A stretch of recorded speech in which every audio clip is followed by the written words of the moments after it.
The morning sun cast its golden glow over the jagged peaks of the Himalayas as a group of explorers set out from their base camp in Tibet. They were seasoned adventurers, hardened by countless expeditions, yet the harshness of the Tibetan terrain tested even their limits. Accompanying them was a young shepherd boy, his eyes bright with the untamed spirit of the mountains. He had become their guide and helper, often disappearing into the mist to secure supplies from the nearest village. After a grueling day of trekking, the men found themselves longing for a simple comfort. One of them leaned toward the boy and said, half jokingly, "3 cold beers if you can manage it." He chuckled, not expecting the boy to take him seriously.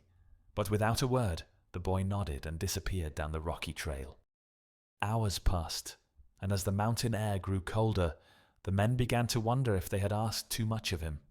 But just as the last light of day faded behind the snow-capped peaks, the boy returned. His cheeks were flushed, and his small frame was slightly hunched under the weight of 3 glistening bottles. He had done it. Impressed by his determination, the men felt a warm sense of camaraderie with their young guide. A few days later, preparing for a longer leg of their journey, they handed the boy a larger amount of cash. 6 bottles this time, for the road ahead, one of them said, patting the boy on the shoulder. Take your time. The boy nodded sharply and set off, his figure quickly swallowed by the jagged landscape. But that evening, the boy did not return, nor was there any sign of him the next day. The explorers muttered among themselves, recalling warnings from fellow mountaineers. Never trust shepherd boys with too much money. Then, as the sun dipped behind the mountains on the second evening, the boy appeared once more.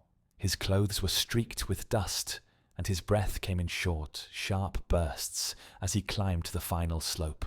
In his hands he carried 6 chilled bottles. Stunned, the men gathered around, their disappointment turning to disbelief. "Where have you been?" one of them asked. "We thought you weren't coming back." Catching his breath, the boy looked at them with steady eyes.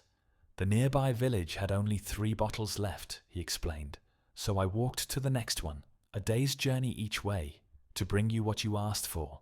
I'm sorry it took so long."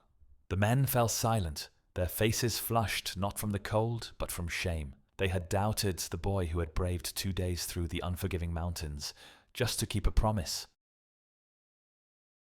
Dear friends, before you judge the actions of others, remember that not all struggles are visible. Often, what you see is just the surface of a much deeper effort, a testament to the silent endurance and commitment that build the very foundations of the fruits we enjoy today.